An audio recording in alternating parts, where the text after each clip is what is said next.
السلام علیکم ورحمۃ اللہ۔ الحمد للہ وکفا وسلام علی من لا نبی بعد۔ اللہ مہربان کے فضل و کرم سے ہمارا آج کا سبق سورہ النساء کی آیت نمبر 61، 62 اور 63 ہوگا انشاءاللہ۔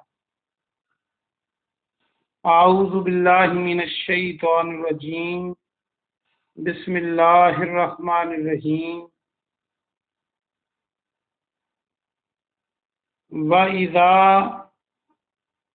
قِيلَ لَهُمْ، وَإِذَا اور جب، قیلا کہا جاتا ہے، اس کو آپ کئی بار پڑھ چکے ہیں، قالا کہا، اور یہ اس کا پیسو ہے، قیلا کہا جاتا ہے۔ لہم ان سے، تعالو تم سب آؤ، تاکہ معنی تم، واو الف جمع کی علامت ہے آخری، اور جو درمیان میں ورڈ بچتا ہے اس کا معنی آنا۔ تعالو تم آؤ، الا ما انزلا، الا طرف ما جو، انزلا اتارا، نازل کیا، انزل اللہ اللہ نے، وَإِلَى الرَّسُولِ اور رسول کی طرف آؤ، آؤ کو بریکٹ میں کریں گے۔ رأیت المنافقین، رأیتا تو دیکھے گا، تو دیکھے گا یا تو دیکھتا ہے، آپ دیکھتے ہیں، یہ رأیت آپ کئی بار پڑھ چکے ہیں۔ المنافقین منافقوں کو، یصدون وہ گریز کرتے ہیں، وہ رکے رہتے ہیں، وہ تکبر کے ساتھ منہ موڑتے ہیں، یہ سارے ترجمے اس کے بنتے ہیں۔ یصدون یہ آپ پہلے پڑھ چکے ہیں، جو اللہ کے راستے سے روکنے کے ضمن میں، رکنا یا روکنا۔ یصدون جو گریزاں ہو کر رکے رہتے ہیں، ان کا آپ سے، صدودا بہت زیادہ گریز کرنا، رکنا۔ یہ اس کا روٹ تو سوال دال دال ہے، اس کا با محاورہ ترجمہ سنیں۔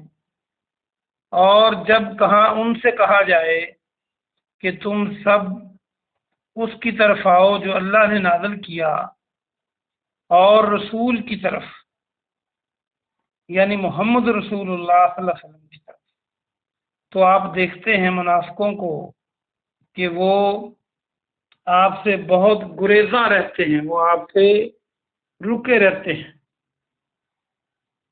فکیفا پس کیا کیفیت ہوگی، پس کیا حال ہوگا، فکیفا اذا جب، اصابتہم پہنچتی ہے انہیں، یہ لفظ بھی آپ پڑھ چکے ہیں دوسرے پارے۔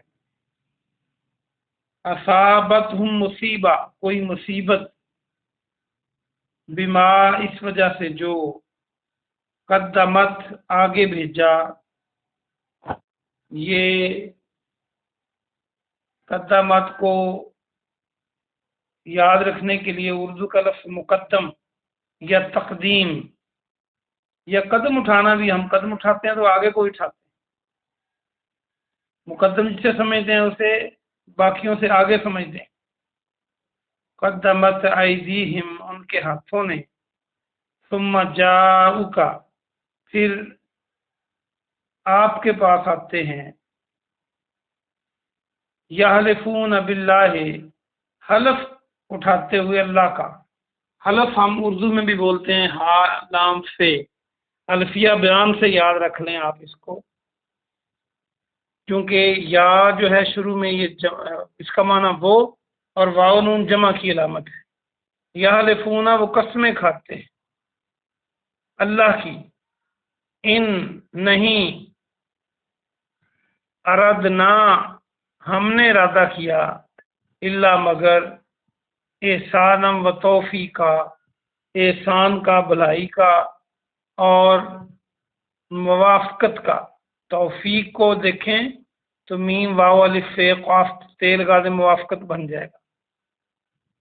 با محاورہ ترجمہ سنیں، پس کیا حالت ہوتی ہے جب انہیں کوئی مصیبت پہنچتی ہے جو ان کے ہاتھوں نے آگے بھیجا، پھر آپ کے پاس آتے ہیں اللہ کی قسمیں کھاتے ہوئے اور کہتے ہیں ہمارا ارادہ تو صرف بلائی اور موافقت کا تھا۔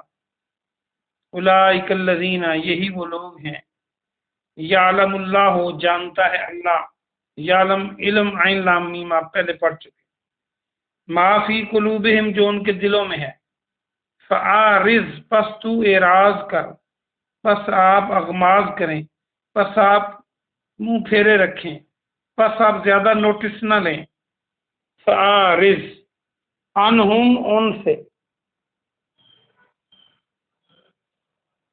وَإِذْ اور ان کو نصیحت کریں۔ وائز یہ واو اور عین اور زوئے جو ہے اس کے درمیان میں الف لگا دیں تو واز بن جاتا ہے، بلکہ الف لگائیں نا، واو عین زوئے سے واز بن جاتا ہے، واز اور نصیحت، وہ تو الف لگائیں گے وائز بن جائے گا نصیحت کرنے والا، وہ مشکل لفظ ہے۔ واز سے آپ واقف ہیں، جو قاری صاحب مولانا صاحب مسجد میں جمعے کے خطبے میں واز کرتے ہیں، واز و نصیحت، یہ وہی لفظ ہے۔ وَقُلْ لَهُمْ اور آپ کہہ دیں ان سے، فی انفسہم ان کے حق میں، ان کی جانوں کے بارے، قولم بات، بلیغا دل پر اثر کرنے والی۔ بلیغ کو یاد رکھنے کے لیے تبلیغ اور مبلغ، اور اس کا معنی پہنچنا بھی ہوتا ہے، یا پہلے پڑھ چکے ہیں، میں نے کہا تھا بالغ کو یاد رکھیں، جب بچہ بالغ ہو جاتا ہے ایک خاص عمر کو پہنچ جاتا ہے، بے الف لام غائن، تو جو دل پر اثر کرے گی وہی بلیغ ہوگی بات۔ ویسے تو مشکل ایک لفظ ہے اردو اور فارسی میں فصاحت و بلاغت، تو بہرحال اس کا صحیح معنی پہنچنا ہے کہاں پہ؟ دل پہ، یعنی دل پر اثر کرنے والی۔ اس کا با محاورہ ترجمہ سنیں،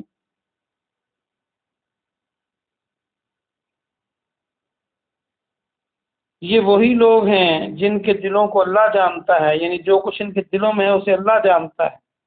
آپ ان سے اعراض فرمائیں اور ان کو نصیحت کریں، اور آپ ان سے ان کے دل میں اترنے والی بات کریں، یعنی اس انداز میں بات کریں جو بہت مؤثر ہو۔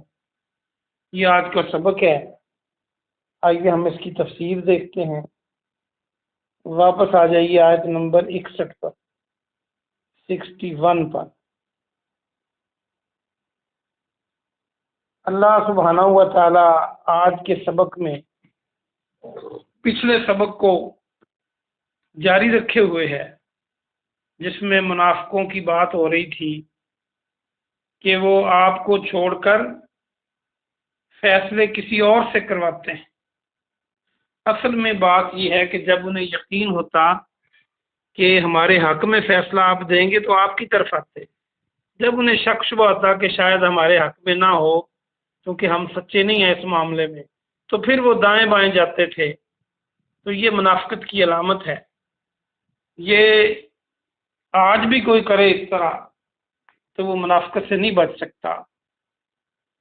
اس میں اللہ سبحانہ و تعالیٰ فرما رہا ہے کہ جب ان سے کہا جاتا ہے کہ آؤ اللہ کی طرف اور اس کے رسول کی طرف، اس میں ایک تو یہ بہت واضح بات ہے، بعض لوگ حدیث کا انکار کرتے ہیں کہ حدیثیں ہیں ہی نہیں، بس ہمارے لیے قرآن کافی ہے۔ تو اس کو دیکھ لیں کہ اللہ قرآن میں کہہ رہا ہے، اگر آپ قرآن کو مانتے ہیں تو قرآن میں اللہ کہہ رہا ہے کہ جب ان سے کہا جاتا ہے اس کی طرف آؤ جو اللہ نے نازل کیا، یعنی قرآن کی طرف آؤ، اور وَإِلَى الرَّسُولِ اور رسول کی طرف آؤ۔ اگر قرآن والی ساری بات رسول نے کرنی ہے تو پھر یہ کہنے کی کیا ضرورت ہے کہ اللہ کی طرف کی قرآن کی طرف آؤ اور رسول کی طرف آؤ؟ اس کا مطلب ہے جو اللہ نے حکمت سکھائی ہے پیارے نبی جناب محمد صلی اللہ علیہ وآلہ وسلم اس کو بیان کرتے ہیں، وہ اللہ کی وحی سے وہ بھی بیان کرتے ہیں، وہ بھی اللہ کا حکم ہوتا ہے۔ لیکن بس یہ پرکھ لینا چاہیے کہ یہ بات پیارے نبی نے ارشاد فرمائی بھی ہے کہ نہیں، یعنی ضعیف حدیثیں اور من گھڑت حدیثوں کے پیچھے نہیں بھاگنا چاہیے۔ اس کے بڑے اصول ہیں، اس پر پورا لیکچر چاہیے۔ جو صحیح حدیثیں ہوتی ہیں وہ قرآن کے بھی مخالف نہیں ہوتی۔ جن کے دل میں ٹیڑھ ہوتی ہے ان کو لگتا ہے یہ قرآن کے مخالف ہے، علماء کے پاس بیٹھے تو آپ کو بتائیں گے کہ یہ قرآن کے مخالف نہیں ہے بلکہ قرآن کی تشریح کر رہی ہے۔ بہرحال ایک تو یہ اس میں سبق ہے۔ دوسرا یہ ہے کہ منافقین وہ لوگ ہیں جن کو جب کہا جاتا ہے کہ اپنے فیصلے کو، اب اللہ کی طرف، اللہ کے قرآن کی طرف آنے کا مطلب ہے قرآن سے پوچھا جائے، رسول کی طرف آنے کا مطلب ہے کہ اب آپ یہاں اس دنیا میں نہیں رہے تو آپ کی حدیث سے پوچھا جائے۔ اللہ فرماتا ہے آپ دیکھیں گے یہ جو منافقین ہیں وہ بہت گریزاں رہتے ہیں آپ سے، یعنی وہ آپ کے پاس آنا نہیں چاہتے فیصلہ لے کر۔ تو اس بات سے آپ اندازہ کر لیں کہ وہ چاہتے نہیں تھے کہ آپ صحیح فیصلہ کریں گے، میرے مخالف چلا جائے گا۔ آج بھی اگر کوئی کسی مسئلے میں، وہ عدالتی مسئلہ ہو یا پنچایتی مسئلہ ہو یا کوئی فقہی مسئلہ ہو، اگر کوئی حدیث رسول اور قرآن کی طرف جانے کی بجائے اپنی بات کرے، اپنے بڑوں کی بات کرے اور اپنے امام کی بات کرے اور اپنے حکمران کی بات کرے اور اپنے جو اس نے عدل و انصاف قائم کیا اس کی بات کرے، تو وہ بھی منافق ہوگا۔ اصل میں ہر بات کا فیصلہ اللہ اور اس کے رسول سے لینا ہے صلی اللہ علیہ وآلہ وسلم، ایک مومن کے لیے۔ پیچھے آپ نے پڑھا تھا کہ اگر اس کا اللہ اور آخرت پر ایمان ہے تو پھر ایسا ہی کرے۔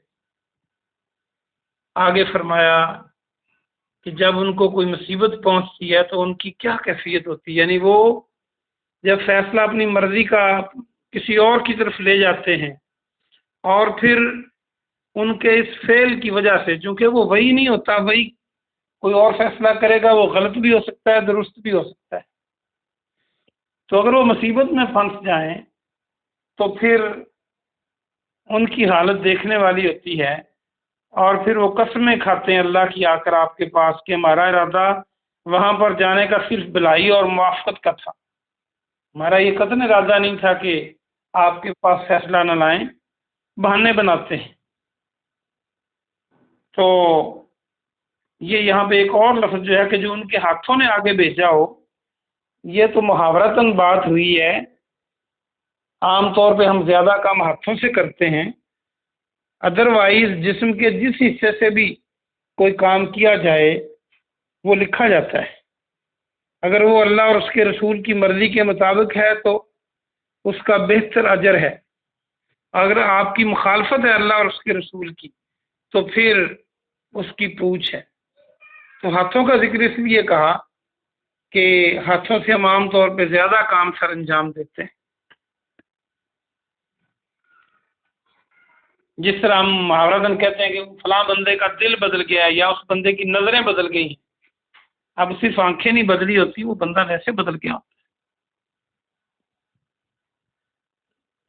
ہے۔ اگلی آیت کو دیکھیں، اللہ فرماتا ہے یہ وہی لوگ ہیں جن کے دلوں میں جو کچھ ہے اللہ اس کو جانتا ہے، یعنی دلوں کا حال صرف اللہ ہی جانتا ہے اور کوئی نہیں جانتا، یہ اللہ کی صفت ہے۔ اور اگر کوئی دلوں کا حال جان لے اللہ کے علاوہ تو یہ دنیا فساد بن جائے۔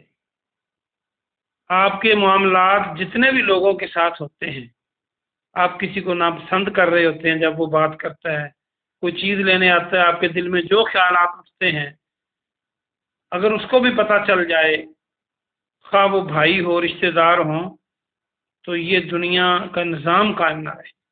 اس لیے اللہ پاک نے دلوں کا حال اپنے پاس ہی رکھا ہے، البتہ وحی کے ذریعے اپنے نبیوں کو بتا دیتا ہے جتنا وہ پسند کرتا ہے۔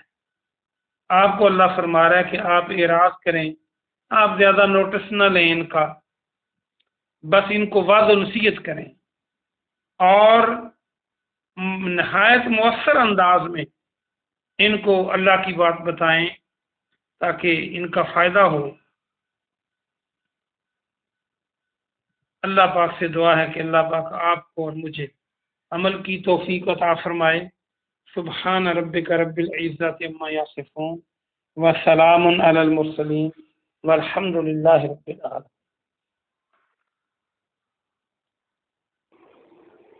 جی سر، سوال کر لیں۔ دوسری لائن سے جی بات بشرا۔